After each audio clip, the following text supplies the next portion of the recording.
Hello everyone and welcome back to my channel. This is Glossy Philosophy. My name is Jansen Vindman. Make sure that you are subscribed to this channel. Give this video a thumbs up because today we are talking about contouring tricks, so stay tuned. Have you ever gotten to the end of your makeup and thought, gosh, I feel like my face just needs a little bit more color, but you don't want to put on more blush, you don't want to put on more lip, your eyes are just the way that they want. You're probably reacting to the fact that you don't have any sculpting either from a bronzer or from a contour stick or product. So today we're going to be talking about cream contour. And I know when I first started doing cream contour, I was completely freaked out. But the more I got into stage and movie makeup, I knew that I needed to master this. So this is from WESTMAN Atelier. It is Biscuit, and it is the perfect shade for someone who is on the fairer side. It's not too brown, it's not too gray, it's right in the middle. It's a very brown gray, which is great because really what you're doing is you're trying to create those natural shadows that your bone structure would have if you actually had those natural shadows. Now, when we're talking about bronzer, we want to think about the same thing. We don't want it to be too shimmery because then you're shimmering right under this cheekbone, which is making that fuller. So really the only time that works is if you want to like plump out the face rather than chisel the face. So you have to think about the textures of your products as well as what you're using. Now I usually use more bronzy type items in the summer or if I'm going on a vacation and I feel like I need a little extra sun-kissed glow. But on an everyday basis, doing something like a contour stick is going to work wonders. So there's a couple different ways that you can do this. You can literally draw it on your face, and I like to go kind of in the middle of that ear, kind of where this little flap is. Now for me, my cheekbone is a little bit higher, so I want to make sure that I'm going just under that bone. You can find your bone and go right under, and that's exactly where you want.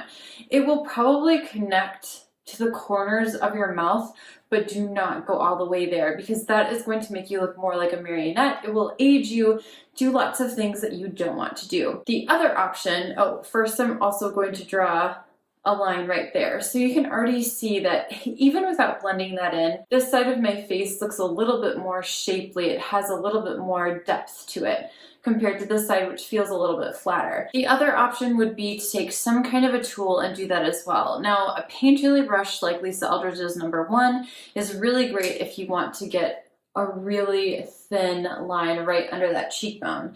Something like the BK Beauty 110 is going to give you a little bit more of this drawn on thing. So I'm going to go for the more chisel look. I'm just grabbing the product on the very tip of my brush. I'm going in the same spot just under that cheekbone. Do you see how much thinner this line is compared to this one? So again, it really just depends on the effect that you are going for. If you feel like you need a lot of contour, if you really want to sink that cheek in, you want that thicker stroke.